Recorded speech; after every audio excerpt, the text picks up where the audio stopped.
Screen Slurp.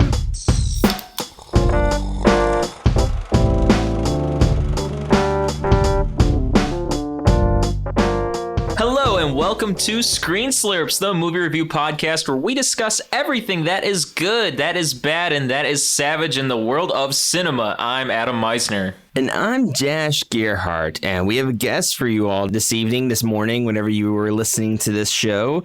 And our guest is... Roshan Poojary. Welcome back. Welcome. Thank you. Roshan, last time we can see him. I know the folks at home can't see you, but we can see you and hear you, and you can hear him as well. Last time we talked to him was... Well, he was on the all-powerful Three Idiots episode. The all-powerful Three Idiots episode. What a fantastic movie. That's when we last saw you. Thanks again for coming back. And this episode, we are reviewing the film Barfi.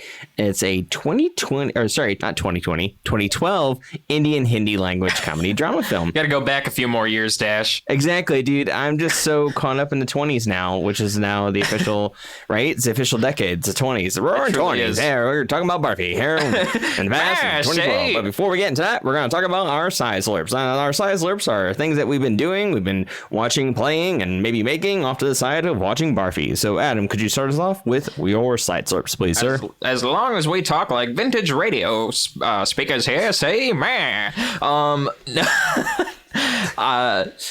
going to digress from that a little bit here. I actually started playing a brand new video game that, Dash, I'm sure you're going to fall in love with as soon as I describe it, but it's called Baldur's Gate 3, the brand new Baldur's Gate game that's still in early access, but it plays exactly like you're playing Dungeons & Dragons, which I still have yet to play an actual game of D&D. I may have played Dungeons & Dragons once in my life, but Baldur's Gate 3 is literally based upon the playstyle of Dungeons and Dragons, and for that very reason, Dash, I'm sure you will just fall in love to your heart's content with it.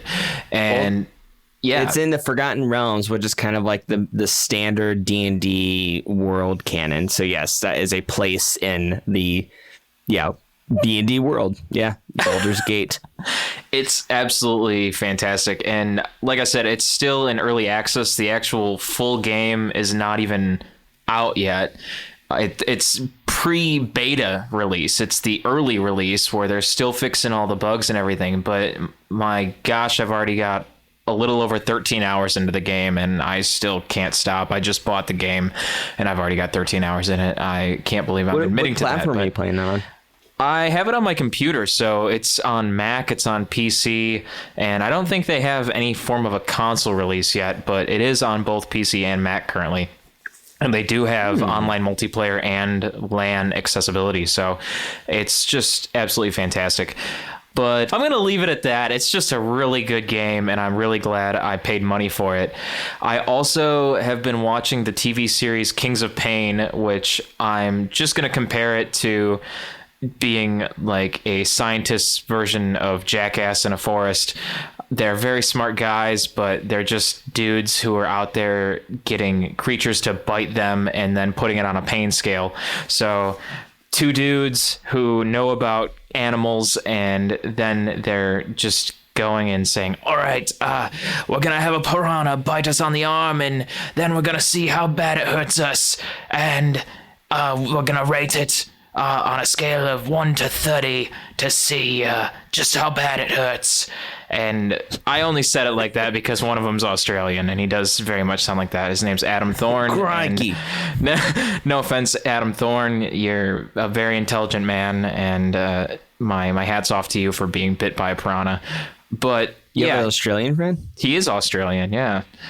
He's Australian. Then there's an American guy named Caveman, and Caveman. That's his nickname. I don't remember what his actual name is. His mom. I'm gonna name my son Caveman. Your name is Caveman.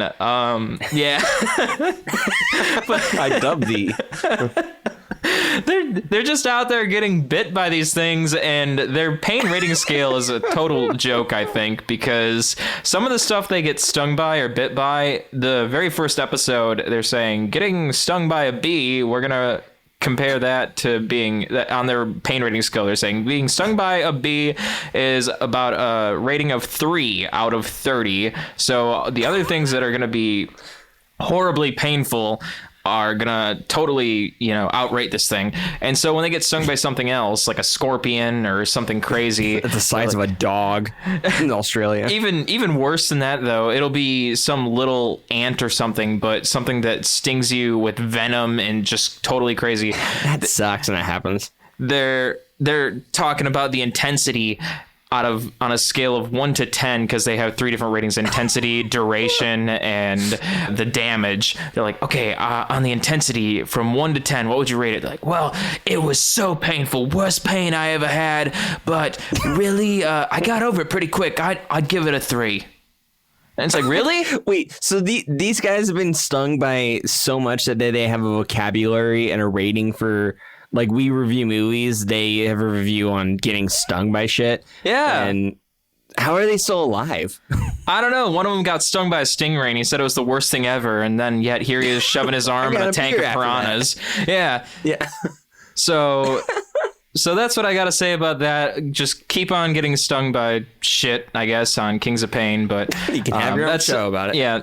Go watch it on Hulu. That's all I got to say about that. And then other than that, other than the Kings of Pain, I did pick up a book written by actor Ethan Hawke. I didn't even know he was writing books, but it's called A Bright Ray of Darkness. So I'll show it on my video chat to the guys here. Oh, nice. But haven't started reading it yet, but I want to. I'm very eager to read this book, and it is a fiction book. I don't think it's based on Ethan Hawke's life, but according to Amazon.com, in their words, A Bright Ray of Darkness is a, quote, bracing meditation on fame and celebrity and the redemptive healing power of art, a portrait of the ravages of disappointment and divorce. It gets a little explicit here, but a poignant consideration of the rights of fatherhood and manhood, a novel soaked in rage and sex, longing and despair, and a passionate love letter to the world of theater.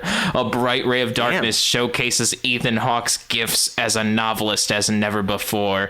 I'm really curious what this book really gets into. It sounds really intense, but apparently it is Ethan Hawke's first novel in nearly 20 years. I didn't know he wrote books 20 years ago. Novel 20 years ago. Yeah. But Ethan Hawke's a fantastic actor. I know Dash. I like Ethan Hawke, yeah, I know Dash and I talked about Ethan Hawke's performance in Hereditary on a previous episode. Please check that out sometime. Ethan Hawke on Hereditary? Yeah. Ethan Hawke is Hereditary. The movie Hereditary, the A24 movie? Yes. Ethan Hawke? I don't think he's on that, buddy. Yeah, he's not in Hereditary, bud. Oh, okay. Sorry. Well then, Ethan, damn. I mean, he's great in, maybe you're thinking of Boy's Life. He's great in Boy's Life. Oh, well, he's also in Dead Poet Society. And he was great in that, too. Yeah. Damn. Sorry. Hurt my feelings. What did I buy this book for? God damn it. Who is Ethan Hawke? I don't even know who that man is now. Oh man, I thought it's Robin Williams. My life is a lie. No, no, I know who Ethan Hawke is. I take back what I just said. Yeah. But I think I know what your confusion is, and yeah, I know what you're talking about. He's great. And his daughter is also good. His daughter with Uma Thurman, who's in the latest season of Stranger Things. Oh no, I had Uma Thurman. Mm-hmm. No, do you know whose book you're reading, Adam? Yes, I didn't mean Hereditary. I meant yes, I thought it. I meant a different A24 film, but I'll remember it in time. Just forget I said anything. That's okay, man. That's okay. It happens to all of us. Maya Hawke is his daughter with Uma Thurman. Yes, and she's in the latest season of Stranger Things. And you could totally see elements. Of course, she's her own person. Any person is separate from their parents, their own person. But you could see elements of both Uma Thurman and him with her. So that's fun to see. I'm going to chime in real quick like a broken record playing DJ. I meant Ethan Hawke in First Reformed. Oh, there you go. Yep. That was the movie I was looking for. Not Hereditary. That's Gabriel Byrne and a whole bunch of other people. Sorry, listeners. First Reformed. That's the movie I meant. Yeah. Gosh, there we go. I knew the right guy. I even saw his picture in the Adam's back. book. He's back with it. I saw his picture in the book. I knew the right actor. Gosh dang it!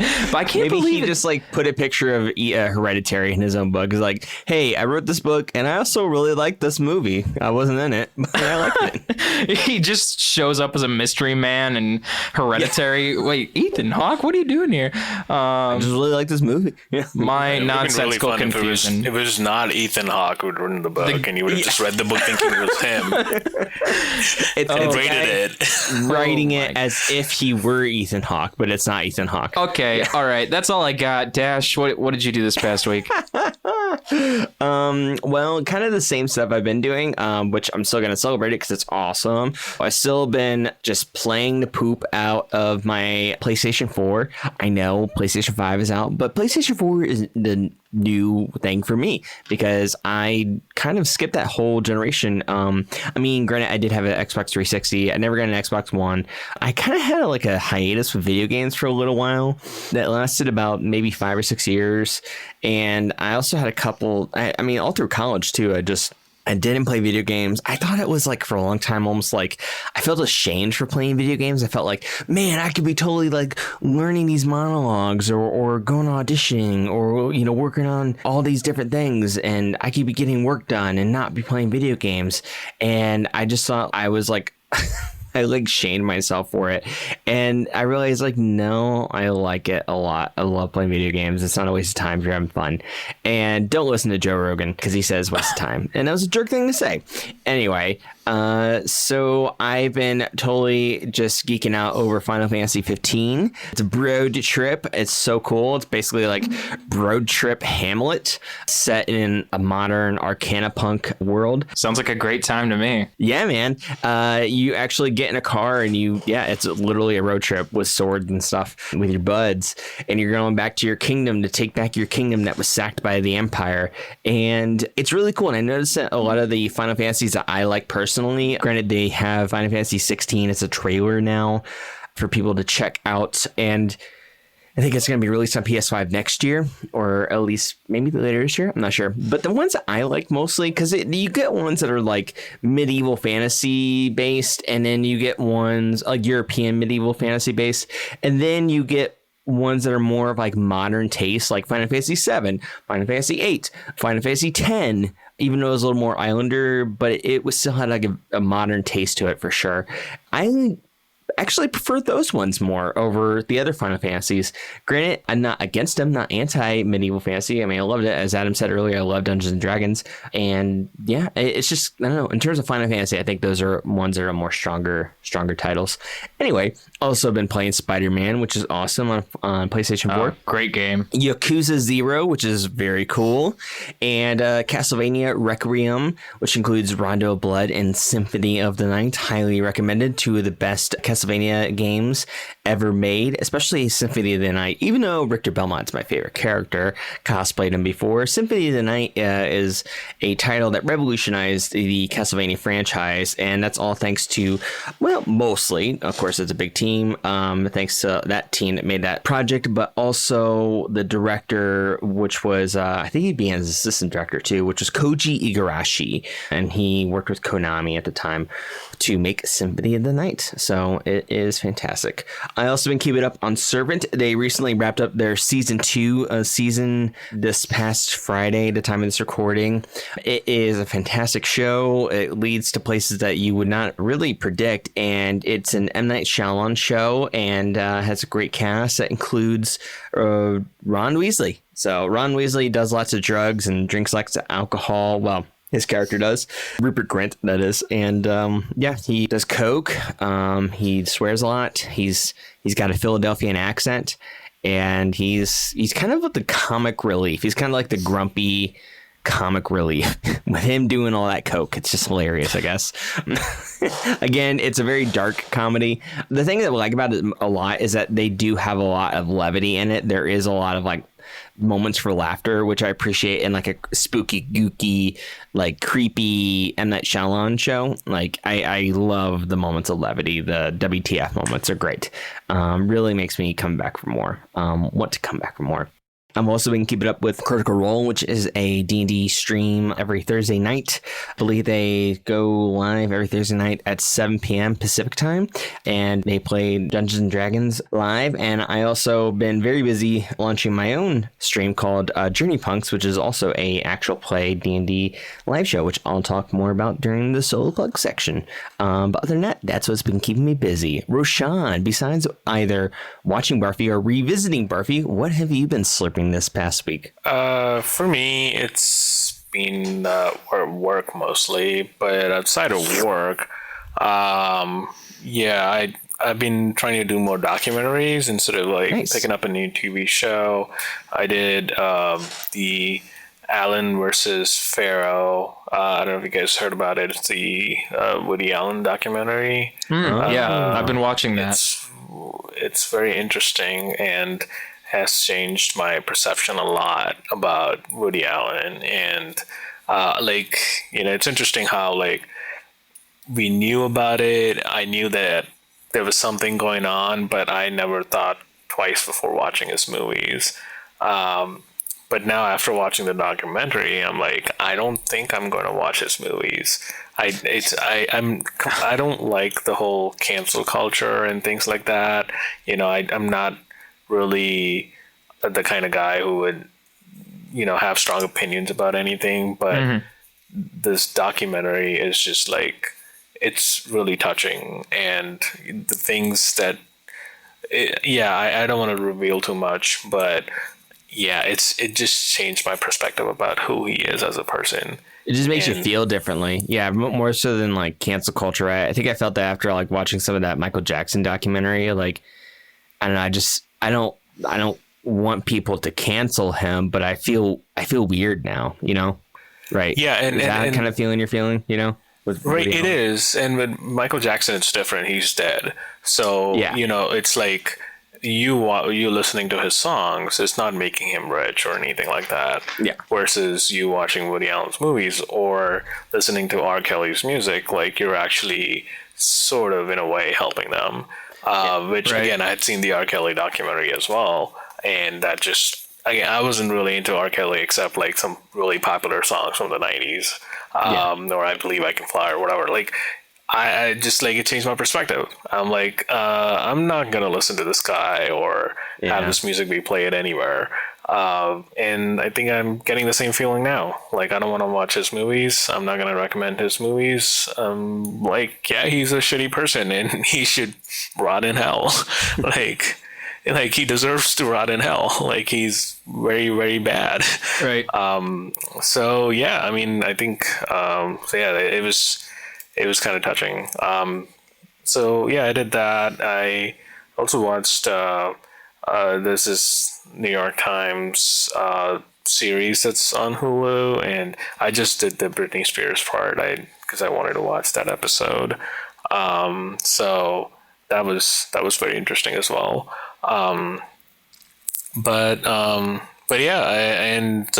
Another documentary that I saw was about the there's one on Netflix that's trending now. In fact, this week, it's about the college fraud, and how they have how you can bribe to get into colleges. And there was this thing happened 2-3 years ago with Lori Loughlin and Felicity Huffman and a bunch of other famous people who tried to put their kids to school by not just bribing, but essentially cheating and having a fake impersonator come and give their exams and breaking all the rules to get into a college. So that was interesting as well. So that's what I've been doing the documentary week. Nice. Learning about the real world. Documentary. I mentioned Adam last week that I watched the last Blockbuster documentary, and mostly for me it was about all the nostalgia of going back and remembering the times of renting a couple movies and a video game, and that was your whole weekend as a kid, and it was just awesome. It was so much fun. I loved it. And yeah, it was cool to talk to people about it at the video store too. Not necessarily Blockbuster for me in my hometown, but we had a couple mom and pop shops, and it's a moment in time that really was only around like 20 years, and it's probably gone forever, I'm guessing, unless some kind of retro thing happens. But it's some good memories. And so, yeah, I recommend that nostalgia-wise documentaries. But other than that, let's move on to Barfi, gentlemen. Let's get on to our main part of our episode, which is talking about this very, I'm going to say, spoilers, my opinion, feel-good movie. A feel-good movie. So real quick stats on this before we talk about our personal thoughts and factoids that we might have, and your personal take on that, Roshan, because did you possibly, because I know you saw in India, you saw Three Idiots Yes. at a theater in India, right? Did you by chance see this one later or before you came to the States, or did you see it back in India? No, I think I saw it after I came to States, but This is 2013, 2012, yeah. So, yeah, I probably saw this like 3-4 years ago, and I have to give credit to Aubrey. She was the one who recommended this, and she was like, "Oh, remember we watched this movie together? Maybe you guys should do that." And I was like, "Okay." So yeah, I had seen this movie already before. Great. Excellent. Well, this is a very good recommendation. So for listeners, for you, if you don't know, Barfi, well, I'll just say first, it's on Netflix if you want to check it out, if you haven't seen it before. Also, this is a spoiler alert. We're going to get into spoilers. Many spoilers. Yes. Pause and come back and watch it, or you just let it play and put it on mute. That way we can get the listens. Thank you. Or just spoil the whole film. I mean, that's cool. Exactly. Or if you don't care about spoilers, just go and watch it. Anyway, and listen to us. But Barfi is a 2020 Indian Hindi language comedy drama film directed and written by Anurag Basu. Did I pronounce that correctly? Anurag. Apologies. And produced by Rani Screwvala. Is that right? Okay. That's correct. And Siddharth Roy Kupar. Yes. And under UTV Motion Pictures. It was set in the 1970s. The film depicts the story of Murphy Barfi Johnson, a deaf-mute boy from Darjeeling, and his relationships with two women, Shruti and Jilmil, who is autistic in the film. The film stars Ranbir Kapoor, Priyanka Chopra? Priyanka Chopra, yeah. And Liana De Cruz in the lead roles with Sarab Shukla. Sarab Shukla, yeah. And Ashish Vidyarthi. And supporting roles. Thank you. Yeah. And supporting roles. It was made on a budget of approximately, say 30 rupees crore, which is is that correct? It's U.S. equivalent of 4.2 million. Does that sound correct to you, Roshan? I can't do the conversion top of my head, but I'll take math for it.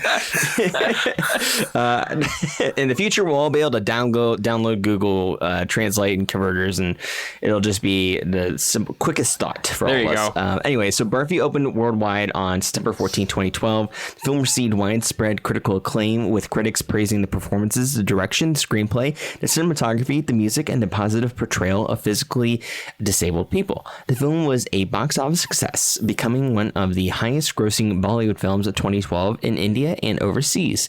The film went on to gross over 1.75 billion rupees, US equivalent of $25 million worldwide. And yeah, generally, we talked about this earlier when we reviewed Three Idiots, and you let us know, Roshan, that generally Bollywood films tend to be a lot longer, and this was about 2.5 hours long, which that would be about standard length, around average. Yeah, correct? I would say standard, maybe on the shorter side. Yeah, that's what I was thinking. Maybe the shorter side on things. Definitely. Excellent. And I see that it was distributed by UTV Motion Pictures, but in the beginning, I remember seeing a lot of Disney. I saw there was a lot of promotions in the beginning. Disney Channel, Disney XD, Disney. In association, or at least what appeared to be logo appearing next to UTV Motion Pictures. Do you know anything about that, Roshan? Do you know its association? Because I know Disney's very popular. Like I'm sure they have either partnership with the UTV or it's an umbrella of theirs, or but they definitely produced the movie in some way and put in money for the movie. I mean, Disney's been around for quite some time, and they have a global presence. I mean, they're I want to say expanding really well right now, and they're also taking over like sports and other things in India now, and they're operating their own like channels. So yeah, Disney's quite big. The mouse owns the world. It's true. And yes, it's true. And so with this film, yes, as my little summary said earlier, this depicts I mean, granted, I'm not disabled. I don't know what authority I have over this, and I don't mean to assume authority. It's just that it seemed a very charming, very sensitive portrayal of people who go through disabilities, and it was very lovely, and it had a good message, in my opinion, of basically showing what like love, going for love and not what people think, and not giving you shouldn't give a shit about what people think. You just should go for your love and go for what your heart tells you. And so that, because as we see, Barfi gets rejected because he's deaf and mute, and that is regretted later because he had, there was love there for her. And I thought that was good, but maybe I'm wrong. But with that said, what are your guys' opinions of this film, and any insight you'd like to reiterate for the audience? Well, I just want to say, going into this film, perhaps Roshan might have given me some insight when he first suggested this film to me, but I think I forgot any of that when I first started watching this movie, if he did tell me exactly what this movie was about. So when I first started watching this movie, I really didn't know what I was getting into, and I didn't read about what this movie was quite about when I started watching the movie. I didn't dig into the summary or anything like that when I started watching it. So I kind of started watching this movie with a blind eye as to what any of the movie was really going to be about. And I'm really glad that I did that, because I was very happy to see when I started watching the movie that I really didn't know what I was going to get into, because the first scene, as it started, it all just kind of started as what I'll call, it started as like an illusion to me, seeing this cop getting just pissed off at this guy, Barfi, and the antics that he was trying to pull in the first scene. To me, it started as his character was developing. My first thought was, okay, why doesn't everyone in this town, or perhaps this family, or all these other characters, why don't they think that this guy, this Barfi, why don't they think he's like a jackass? Aren't all of his antics just pissing people off? He's acting really crazy, and he's, taking people's stuff. He's messing with their faces. He's, pushing people around. And then as the film progressed, it really wasn't too long into the film, maybe, 20 minutes in, if that they start to give you the backstory of him. And that's when I realized, oh, he's actually disabled. He can't hear. He's deaf and he's mute. So this is why he's doing everything with his hands, and he's doing all these physical interactions and things like that. But as the movie progresses, you also start to realize that all of these pleasantries that he's doing, all these physical actions, are also sort of the film producers playing, homage to Charlie Chaplin and things like that. Again, this is something that they explain in the summary of the film, if you do a little bit of digging online, which I didn't do, but they do explain. Slapstick comedy, silent film type of homage. Yeah, you're right. Yes. And I liked that. I realized that after I looked up the film afterwards, that they very, they say that to you in plain sight, that this movie is supposed to be kind of like that. But I didn't know that as I was watching the movie. And as I was watching the movie, I really started to like that. I thought, this is very Charlie Chaplin-esque, and they're doing it, very well. They're doing these sort of ploys very nicely that are kind of Charlie Chaplin-esque. And And I thought that was kind of cool. I thought that was kind of nice. And it wasn't just some regular, I'll say regular film trying to be like Charlie Chaplin, but they had a reason to do that because this character, he can't hear, he can't exactly speak. His way of talking to people would be through sign language and physical actions. And then we go into a scene that's like Charlie Chaplin style. That's a reason to do something Charlie Chaplin style, is because this character, that's how he interacts with people, is through physical movement and physical actions. And then he's also, comedic. And then they're doing a scene like that for him to show his love interest with a character, or to show his comedic, entertainment. And I thought it was cool. I thought it was a great way to do things. And this movie just had such depth to it, to much like Three Idiots, switch between comedy and drama. And I don't have much else to say at the moment without trying to dive into the depths of this movie. Roshan, I'm curious to hear what you have to say. Yeah, it sort of reminded me of like a Wes Anderson movie with like musicians playing in the background, and there's a lot of music that blends in. It's not like just a song, which is a distraction. I think I agree with what you're saying, Adam. Like, I think it's there is a lot of slapstick, and I think the director has done a good job of like putting all the characters together. And what's interesting is it's now just going back and looking at what Priyanka Chopra looked like and what she did back in 2012 and versus where she is now, and like popular in Hollywood or wherever. And like the other thing is like Priyanka Chopra was already quite popular in Bollywood in 2012, and in fact she's been popular since like early 2000s, mid 2000s through now.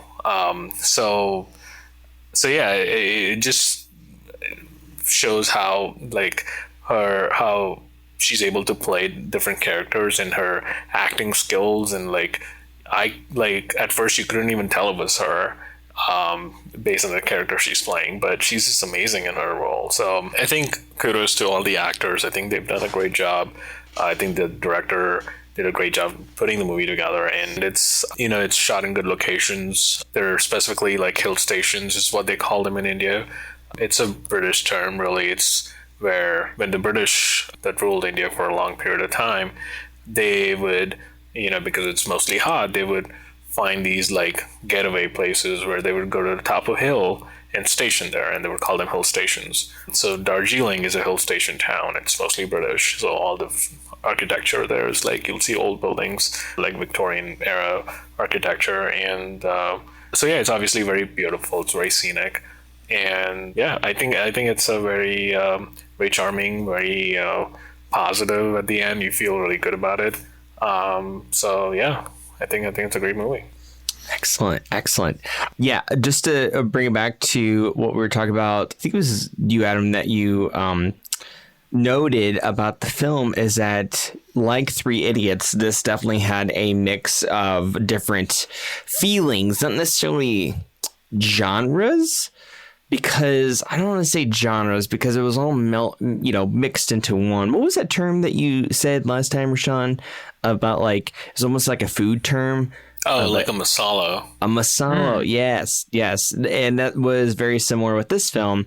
I will say, though, while I felt really good watching this, is that this, unlike Three Idiots, I think Three Idiots had a little bit of a smoother transition between different, I'll say, feelings. And you guys know I'm meaning by genres like comedy or, drama or action. Emotions.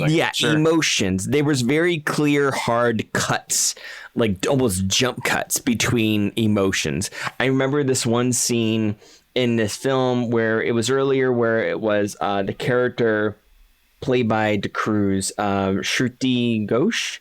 Is that correct, Roshan? Yeah. That's right. Yeah. Where Shruti was talking to her mother about Barfi, and it was very dimly lit, like room where you basically had some natural light coming in through this like living room or dining room, and they're looking out the window and they're talking about love. And this is right before the scene where she takes her on like, you know, a little car trip to basically drive by her like her long lost love from years back that she just kind of spies on, just longingly wondering how don't her we life all? would I have mean, been. come on. Yeah.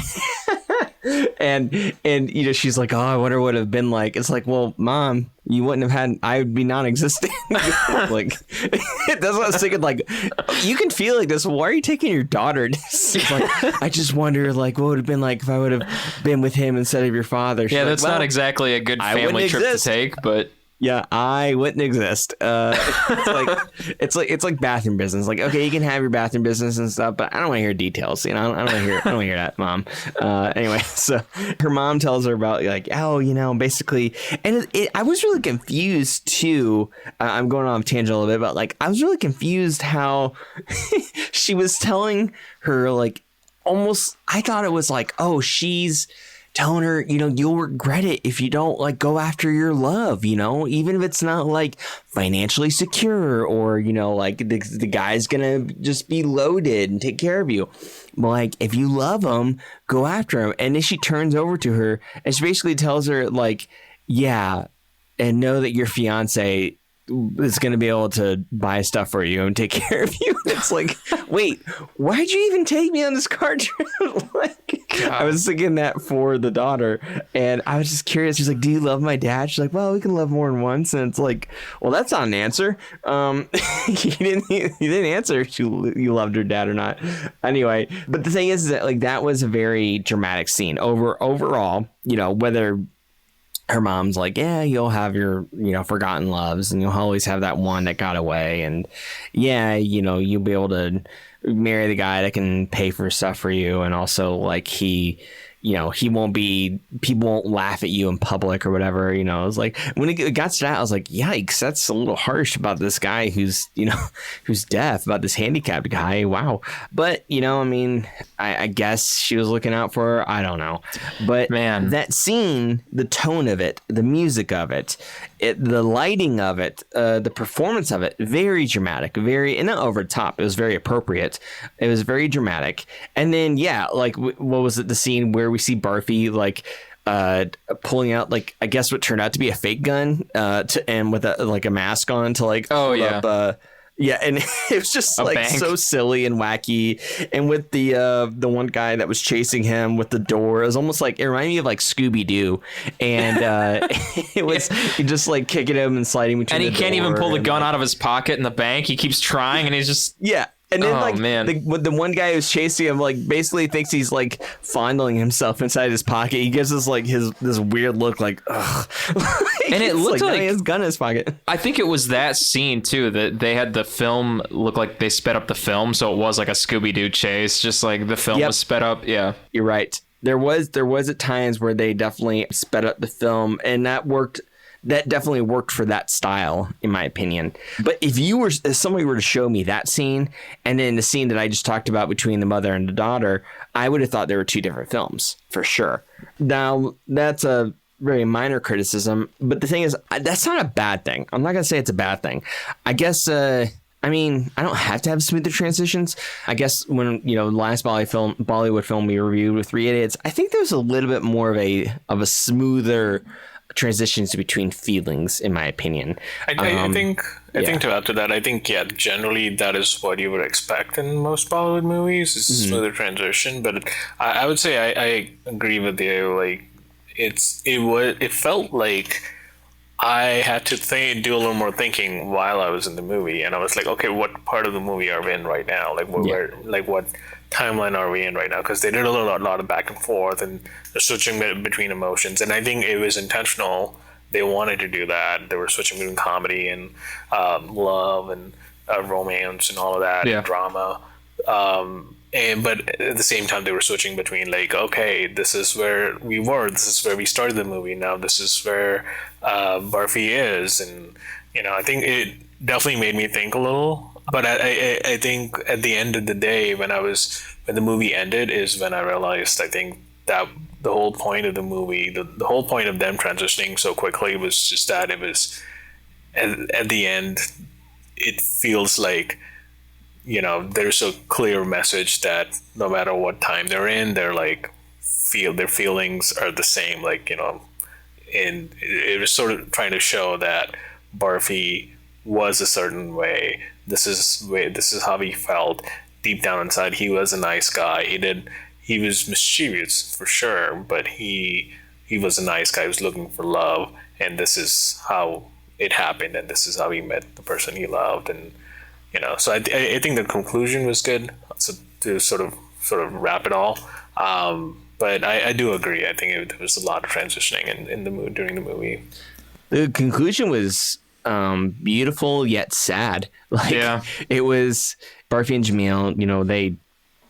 They passed away in each other's arms, and it's beautiful. But then you have Shruti still left alive, and she's old and she's alone, and she's like, that's the love I wanted, my whole life. That's the love I dreamed of, and I'll never have it because I turned him down. And it's just like, wow, that's sad. Now whose fault is that, though? Think about it. Yeah, it's hers. I still feel bad for her, though. She realized she made a mistake. I still feel sympathy for her. Yeah. I didn't say that's wrong to feel sympathy. Yeah. I thought about that myself, though, looking back on the movie. It's like, isn't that sad that Shruti's by herself? And as I kept thinking about it, it's like, well, whose fault is that? You were in the car with your mom, and you're trying to tell her, like, I want Barfi. And then, well, her mom's like, well, no, you need the money, and don't you want to marry the guy with the money? She's thinking, well, I don't, but I guess I have to. She should have stayed out of it. Yeah, her mom should have stayed out of it, and then she ended up listening to her mom. Then she realized it was a mistake, and then she could never fix it. So ends up being an old lady and alone.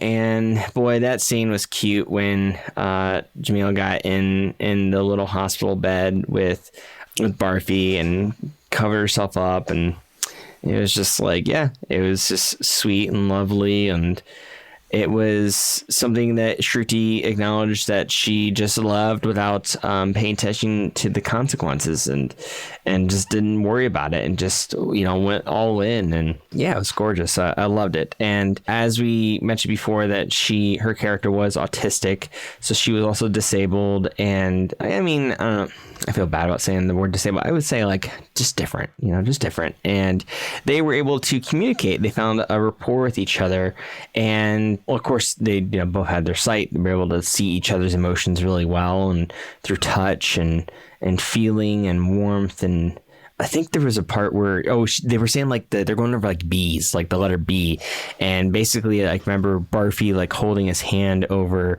Jamil's mouth and feeling the vibration, like the buh, and it kind of reminded me of when we reviewed Sound of Metal, Adam, and the vibration of that, and I started to think about the comparison between Sound of Metal and this, and I was thinking, if I'm not wrong, Barfi was born like this, right? He, like in the beginning, he never had his, he was never able to hear in the beginning, right?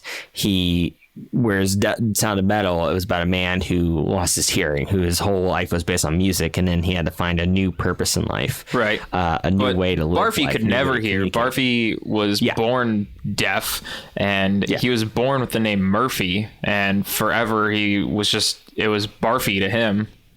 Yeah. So exactly. So he was able to find joy from the very beginning without even knowing what he was missing out on, and not until later anyway.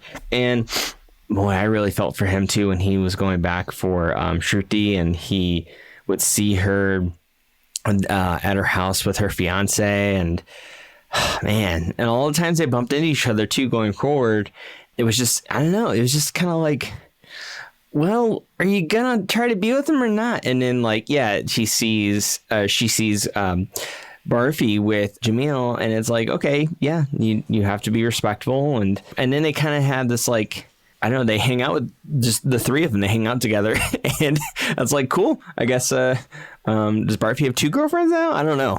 But then, cause they both love him, and he loves both of them. Like, that's the thing, is that like, even though he loved Jamil, it did seem like he always still had his love for Shruti though. You know what I mean? Like, it never seemed like, I wondered if she, after his love was established with Jamil, I wonder, do you guys think that if Shruti was like, okay, I'm done with this, my fiance, I think it was Ranjit was her fiance, and she's like, I'm done with him, I'm going to go after Barfi. Do you think he would have dumped Jamil for her after he got close with her? I don't think so. I think that's what they were trying to show in that one scene where she gets lost or she gets mad and she finds a hiding spot, and then that's when Barfi gets mad and he's like frantically searching for her and he loses it. And and they sort of show in other scenes too, like where he doesn't like Shruti like touching her clothes, or like he's very particular about Jilmel. And so I think, although maybe there were feelings in the beginning, but once he and like Priyanka Chopra's character like started living together, I think from that point on, I think there was no turning back. Yeah, he was very protective of her. Like, I mean, even that when they were just like sitting, and there's this one guy was just kind of like staring at her shins, like her calves, her bare calves, and he's like covering them up. And then like, I like the part where he pulls his legs up. He's like, yeah, you want to look at some leg? Look at my leg, look at my hairy leg. If you want to look at a leg. And so I did like those. I did love the physical body language and the physical performances of these actors.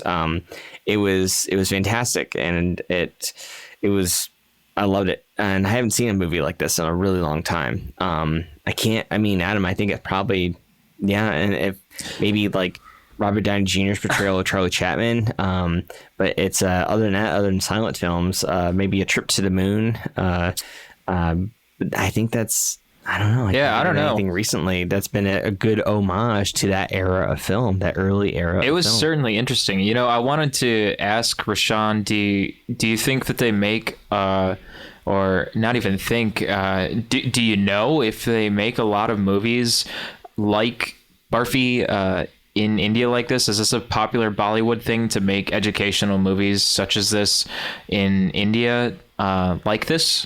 Yeah, so educational movies, yes. Like there was another Amir Khan movie that I was recommending last time, like Stars on Earth. I think that's another movie in the same genre. It's not silent though, but it's one of my favorite movies, and like all-time Bollywood favorite movie. And there are other movies like that. But if you talk about like silent movies, they've made silent movies in the past, but they're not that common. There's a lot. I mean, I think Bollywood movies do emphasize a lot on like song and dance and singing and like talking and like dialogues, and like I think it would be hard to make a really good silent movie and like keep making money off of it. So Barfi was like an exception, which is why I thought it would also be a good recommendation, because it's not like your usual movie. So yeah, I just find it so interesting that this is even being referred to as a silent movie in our conversation, because I guess partly silent. I don't know. There were parts where they talk, but. Well, yeah. Well, I mean, Barfi's character, I guess you could consider him silent, but it's such a contrast to the typical American film.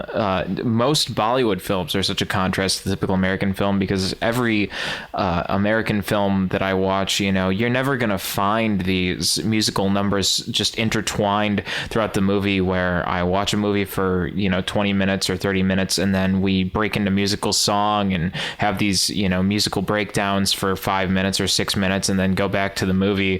I never get that, or these sprinkling, sections of genre, whether we want to call it genre or not, but just feelings and emotions interspersed throughout the movie, where it could be, differences of comedy and drama. And, this had, it's part silent film, part documentary, part comedy, part drama.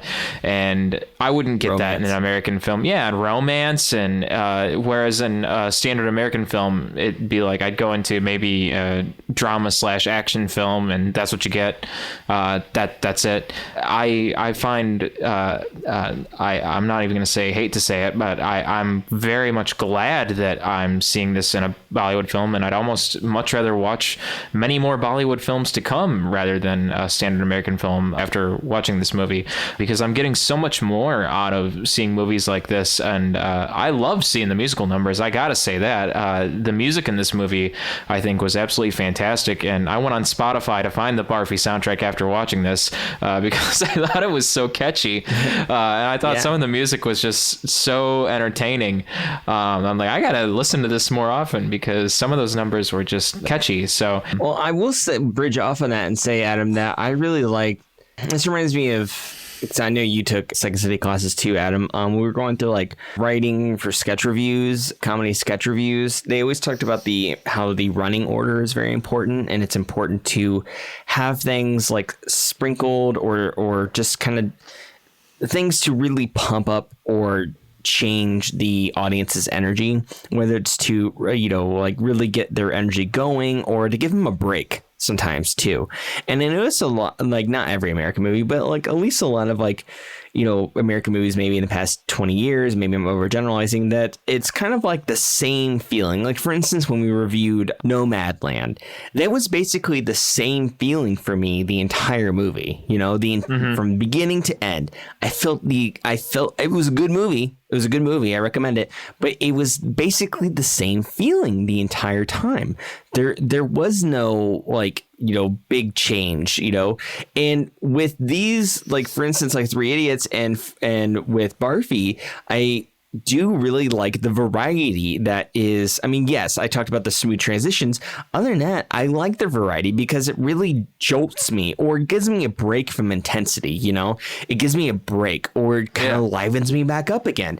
And it really feels like it's a journey rather than just like one solid piece that's just very consistent. And it's almost like listening to like an album, like some kind of like music album, like you don't have every, like, for instance, like a rock album or like a musical album, musical soundtrack. You don't have everything that's just like show-stopping, intense number. You have like some songs that are really low key and some songs that are really methodic. Some slows are, maybe there's an experimental song in there and stuff. But it's all by the same band. It's all by the same singers and same instruments, same instrumentalists. And it's just more of a journey that you're taking. And I think there's something to say, at least when it comes to these two Bollywood films that we're talking about, especially Barfi, in comparison to a lot of American films. I love how it keeps me wanting to live more life vicariously with these main characters. Yeah, I agree. And I mean, I think in standard American cinema, especially with film school, the typical idea is just a standard U shape, I think, when you're setting up a movie or when you're writing one. And I say that thinking, you got an exposition, you got a climax, and you got a catastrophe as the most simple way of setting it up. Yeah.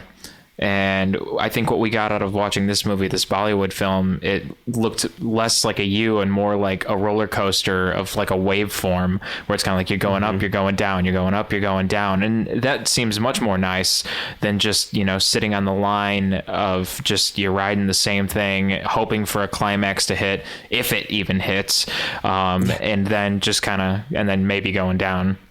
Roshan, I also wanted to ask you, when I was looking into the facts on Barfi when it was made, I read the director, Anurag Basu, received the U certificate for Barfi, and I'm going to be completely honest, I know nothing about the film rating system in India, but apparently the U certificate is the unrestricted public exhibition rating, the sort of universal rating in Indian cinema ratings. And could you just please explain to me as much as you know about the Indian rating system and how the Indian film ratings work? Dash and I would certainly appreciate that. and again, I would not claim to be an expert in the Indian rating system, but I will say I think it's a lot less complicated than the rating system I see here. Like I remember, like when I started watching American movies, which is like long time ago when I was little, when I was a kid, and I would see like PG-13 and like a lot of different codes, and I would not understand what that meant. The Indian rating system is pretty straightforward. It's U for universal. For a long time, I thought it meant under 18, but I think that's what it really is. Kids can go, families can go together. It's universal. A is adult. If you're an adult, you can go watch it, or it's U/A. Both can go watch it, but it's maybe leaning more towards adult, right? So that's pretty much it. It's U or A. That's what I knew. So when we were kids and there's a movie rated as A, my parents are not going to take me to that movie. And we would then wait for a movie that's going to be like U or UA. That's when we go and watch the movie. So yeah, that's it. There's probably more to it than I know, but I think in terms of rating systems, I think they keep it pretty simple. That's way more. That makes way more sense to the American way to rate. It does. Movies. It really does. Why do we have PG-13? Why do we have G, then PG, then PG-13? Like, why? We should just I totally agree. 1 to 2 tops for children. Why? I don't understand. And let's be honest. Who doesn't There's tons of PG movies that get shown to little kids. I mean, it's just PG, there's nothing bad usually. I remember thinking I was watching Back to the Future when I was little, and I was hearing Marty McFly go, "Holy shit!" And I remember thinking should I be watching this? But I mean, it's just there was nothing really that heinous in that movie at all. But yeah, it was. I think that is a much more sensible rating system, and it kind of reminds me of video game rating systems. At least back earlier on when movie rating systems began. Which, by the way, one of my favorite video games of all time had a part in that, which was Night Trap. Adam knows about that game. That was part of why the rating system for video games happened. But it was considered very controversial back then. But it's also just very tame now if you look back on it now. But that was they end up having kids to adults, rated K, and then KA, kids to adults, and then they had just a straight up rated T, which is still a thing now, rated T for teen, or just mature M. And then we also have a different kind of TV rating system now too, where PG-13 is not even a thing, it's just TV-14. I noticed that Barfi on Netflix was rated TV-14 on at least here the American Netflix. So it's just Americans just all over the place, and I prefer rated U or A. Way more sensible. That's interesting though, because if the fact for the film is that it has it's U certified in India, that means anyone over the age of 4 can watch the movie in India, but only 14-year-olds can watch it on Netflix or above. Interesting. Yeah, and I didn't see what was so teenage only and up about this film. I didn't. So I was usually when it comes to being rated PG-13, there's usually one time someone says fuck, or there's some risque, sensual touching, or risque clothing, and some cursing and maybe some violence, but nothing gory. That didn't happen in Barfi at all. No, that was just maybe one kissing scene at most. Yeah, what? You had to be 14 to see that? Why, America? Why? Okay. If I was rating this movie, I would have been rated U. Yeah, for Universal for sure.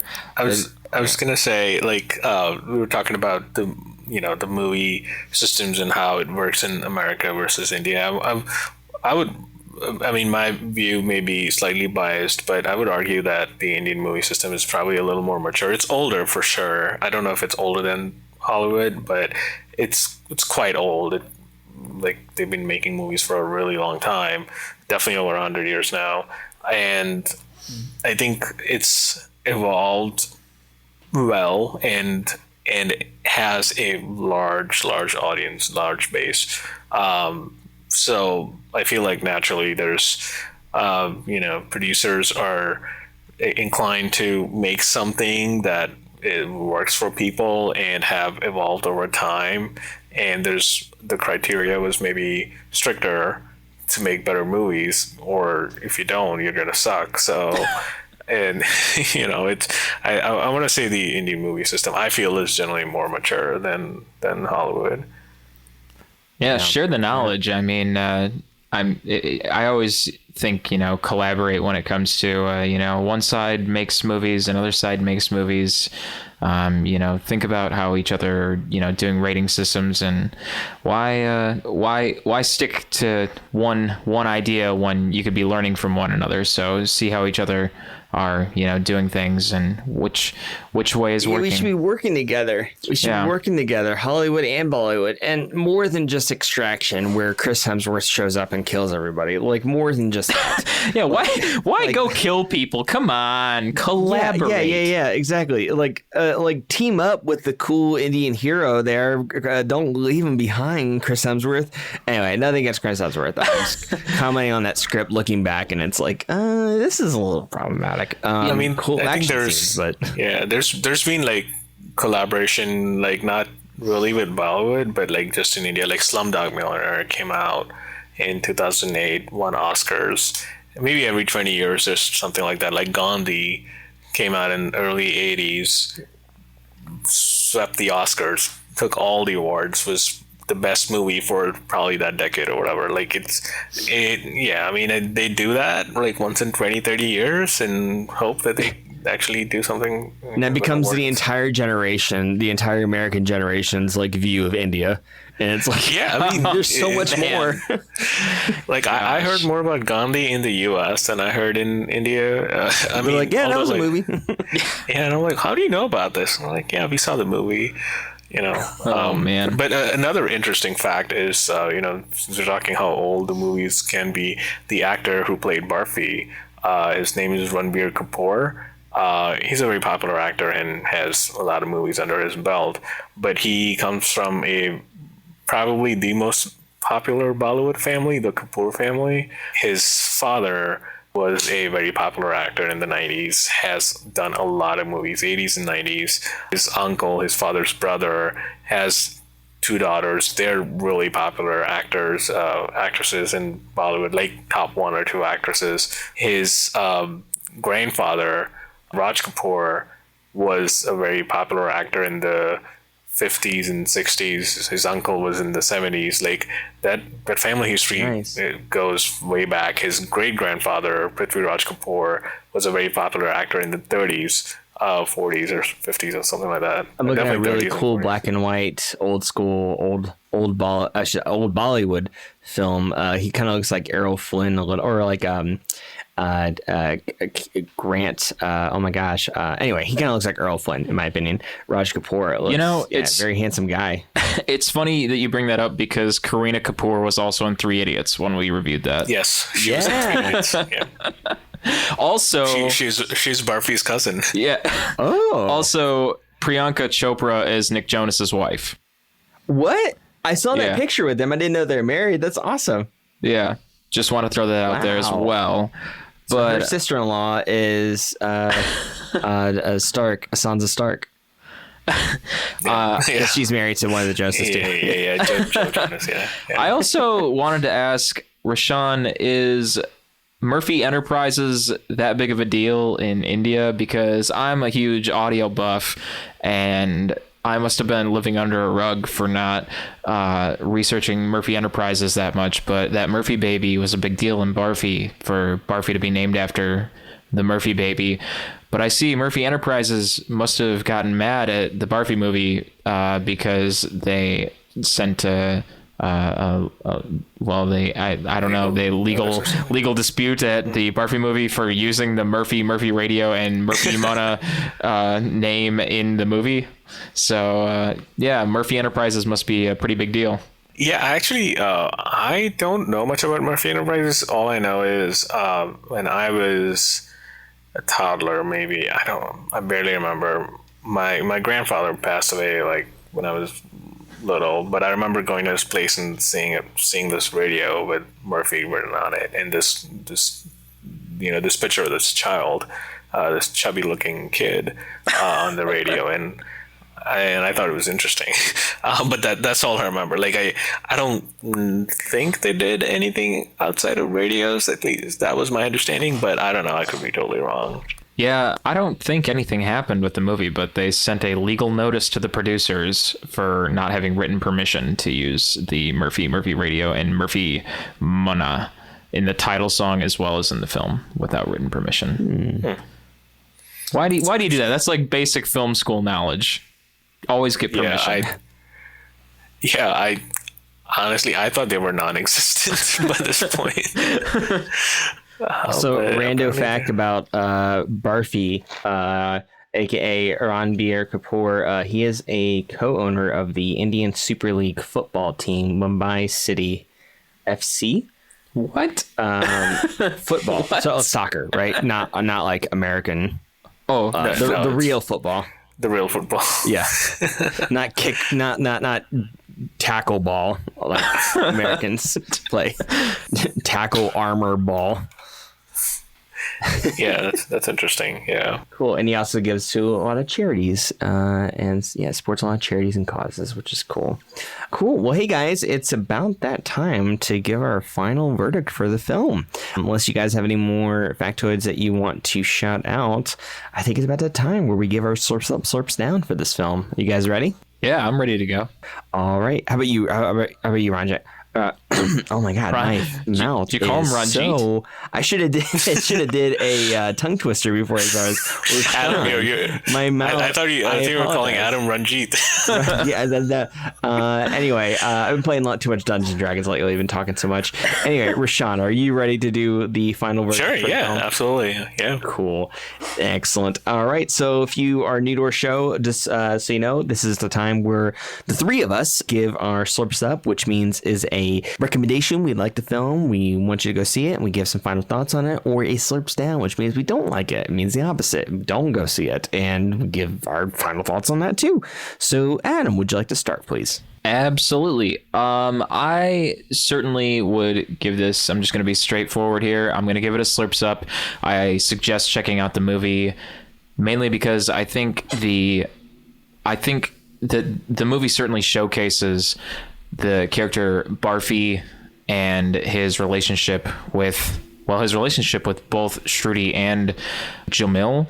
I think his relationship with both characters is a real highlight in this movie, mainly because Shruti is struggling trying to have a relationship with Barfi, and his relationship with Jamil is just I was just totally taken aback how well that was working, and to see how that was shown in film, it was emotionally just so overwhelming to me in a very positive way. I want to make that clear.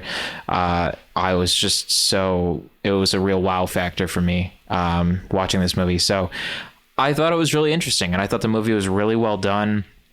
A lot of different I will say genres at play here: comedy, drama, a lot of things going on. I liked the Charlie Chaplin-esque way that the movie incorporated that into the movie. I thought it was really cool, very different, and a real spark with this movie. So I'm gonna give it a slurps up. Cool. I'm with you, bud. I definitely loved all of the different feelings of this film. I loved that the message that it had, especially with speaking up for some aspects of disability and, people who exist, and seeing them really for that they're people, not pitying them, not, feeling bad for them, but just like seeing them as who they are, seeing their souls and seeing their love, and seeing how, you may regret if you don't go after a love and their disability. They have a disability for some, any kind of disability, and you're jolted to turn away from them by society. I thought that message was really good, and it's it's a feel good movie. There's funny parts. It's a funny movie. It's a romantic movie. There's parts where it definitely felt like action paced, and it had a great life lesson to it. And I thought all the actors did tremendously. I thought the direction was great. Cinematography was fantastic. And I would recommend this. Yeah, definitely. I would tell everybody to go watch Barfi. It's currently on Netflix at the time of this recording. And for myself, I give it a slurps up. Slurps up, slurps up, slurps up. Roshan, what is your verdict, sir? Definitely a slurps up. I think it's a great movie. There's this song in the movie where it goes through different parts of, like, they go through different, like, farms and village or whatever, but it's Barfi and, like, Priyanka Chopra's character there, and then there's this part where they see another cart, like a bullock cart or something like that, and the guy just makes some sounds, and he goes like ooh, ooh, or something like that, and Priyanka Chopra looks at him, and meanwhile Barfi's trying to hide from the cops, and he's like trying to like run, and she does the same sound, and she keeps repeating it. I just thought it was funny, and cute, just because she's shown as someone who's like very shy, who doesn't really say or do much, but she looks at it and she's like excited. So, and then that song goes through like so many different emotions too. Like Barfi tries to like, tell her that you're not coming with me, you're going away, but she can't. She wants to stay with Barfi, and so she somehow like has this fear of not getting into the puddle or whatever, but she just runs, and she runs for him. And I think that sort of summarizes the movie in a lot of ways. Like, there's a lot of different emotions going on throughout the movie, but at the end of the day, it is a charming movie. It is a very, very cute, very charming, definitely a slurp up for me. Okay, excellent. All right. Nice. Yeah, go check out Barfi, everybody. Thanks for listening to our review of it. But with that in the case, recorded and immortalized, let's move on to our solo plug time. This is the time where we plug some stuff that we do off to the side of Screen Slurps. And one plug for me, Dash Gearhart, is I do a D&D stream, a Dungeons & Dragons actual play show. It just launched recently, and it is on Twitch. It will also be uploaded to YouTube and podcast platforms, but the main hub is Twitch. So you can go check that out. Journey Punks, 2 words, JOURNEYPUNKS, and the URL is twitch.tv/JourneyPunks. Currently, we are playing in the Arcana punk world of Eberron. It's kind of like magic and technology mixed together with robots and dinosaurs and pirates and all the mix, along with some of the classic D&D things like knights and wizards and paladins and barbarians and all the whatnot. So check us out. We're going to be streaming on Monday nights. This is going to be our regular night every Monday night. And also there's some other things to check out too in terms of miniatures, mini nights, and also some just chatting channels, just chatting streams where we take the time to talk to the chat. Anyway, that's it for me. Adam, what would you like to solo plug? You can find me on Twitter, Instagram, SoundCloud at Adam Meisner. I'm also on Twitch at /A Meisner, and I play music. I play original songs and covers, and you just tell me what you want to hear, and I will put it online. Excellent. Adam makes some sweet tunes, so go check that out. Yes. And hey, Roshan, thanks so much for being on this episode. Yeah, thanks, of Screen Roshan. Slurps again. Part 2. You're always welcome in our Roshan. hearts. Always welcome, sir. And Yeah, our thank show, you. for that matter. I'll definitely be showing up more. Yeah, please come back. We love having you. So, with that said, that wraps up for this episode, ladies and gents, of Screen Slurps. Thanks for listening, and please be sure to like/follow us on social media. We release new episodes every Monday on Spotify, Apple Podcasts, and just about everywhere you can find podcasts on the internet. And be sure to follow and subscribe to us on those platforms. And if you like our show, please give us a nice 5-star review in the Apple Podcast app and recommend send us to everyone in your multiverse. It will totally help us out and help the show grow. So closing out, this is Dash Gearhart. And I'm Adam Meisner. And our special guest, Roshan Poojary. Slurps up, and we'll catch you all later.